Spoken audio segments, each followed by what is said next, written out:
Hi minasan, konnichiwa, Gerardo Sensei desu. Okay, for today's guys, magsasagot muna tayo ng magugoy. Vocabulary muna tayo guys. So, hahanap tayo dito sa box. Eto guys, dito sa box, hahanap tayo ng tamang sagot. Then, ilalagay natin siya dito sa mga close and open parentheses. Hai, ja, ishuni kotaimashou. Ja, 1番. Guys, tayo ga. So, pinakamalapit dito tayo is araw, ne?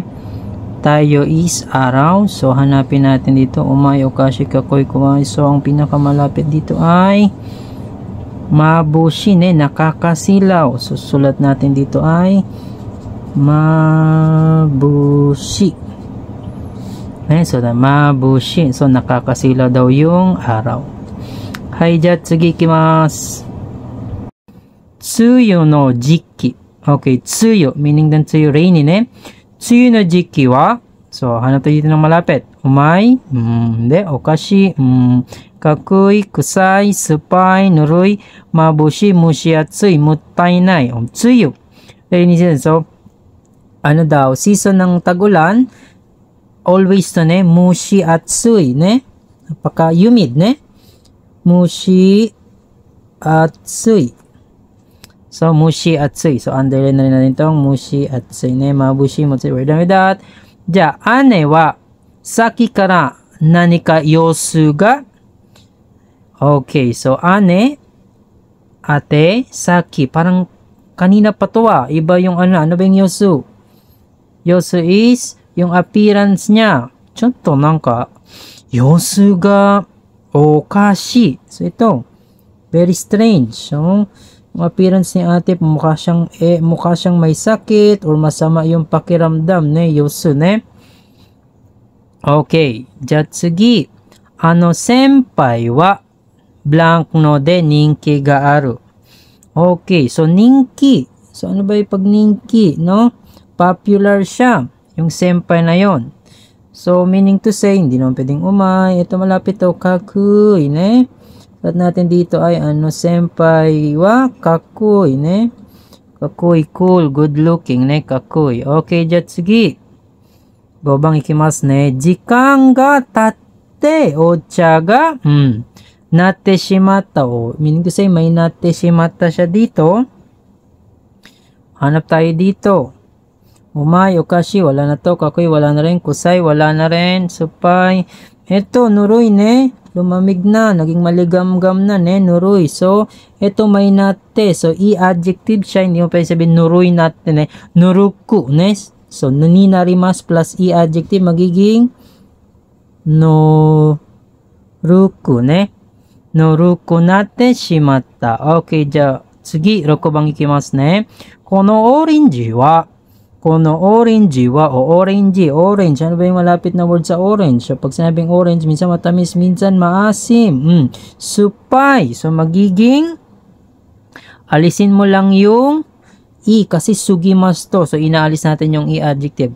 Supa, ne? Supa. Alisin mo yung i-adjective kasi yung conjugation niya ay sugimas. Supa, ne?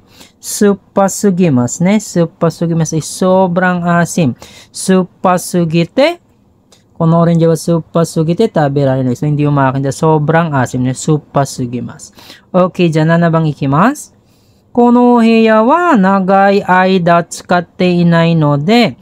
Kono heya wa nagai aida. Nagai aida meaning matagal, no? Parang panandali ang hindi mo siya nagamit. Tsukatte inai, ne? Panandaling hindi mo nagamit yung heya na to. Therefore, kabi. Kabi is ito yung mold. Amoy mold daw. So, meaning to say, may mold tayo, amoy. Kasi matagal mong hindi nagamit yung room. Matagal mo siyang hindi nagamit. So, kabi is may amoy. Amoy kabi. So, meaning to say dito, kabi, kusay. Kusay is nangamoy na mabaho. Kabi kusay, amoy, ne? Amoy molds, ne? Amoy amag. Okay, next tayo. Ryuko okure. Pag sinabing Ryuko, eto guys. Pag sinabing Ryuko,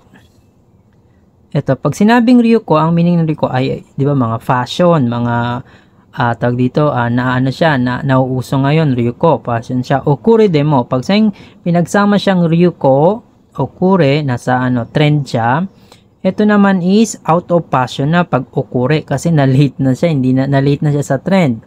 So, meaning to say, hindi na siya in passion, out of passion na siya. So, ryuko okure demo, mada kirareru fuku o suteru no wa, so, sayang ne, mottainai. So, desu yo ne, mottainai. So, being mottainai, sayang. Kahit yan out of passion na siya, kunwari na pag-iwanan na, mada kirareru fuku sutteru no wa. Sabi, kung masusuot naman, kung itatapon daw siya, mottainai ne. Sayang kung itatapon mo. Jasai go ikimasu ne. Saikin shigoto ga ikinakute nayanderu. So, saikin recently shigoto ga, ito syempre, umay ne. Umaku ikanakute, meaning to say, hindi mo siya maayos ng yung trabaho mo. Sobrang nayanderu ka, nagwo-worry ka. Umaku ikenai, you cannot, parang hindi mo siya masurpass ng maayos, hindi mo siya magawa ng maayos. Okay guys, I hope guys itong vocabulary ay may naitulong sa inyo. If helpful ito guys, again, I hope you will like and share this para mas marami pang tayong taong matulungan mag-aral ng Japanese. Jamata, yoroshiku onegai shimasu. Hai, jane, bye-bye. Tomo.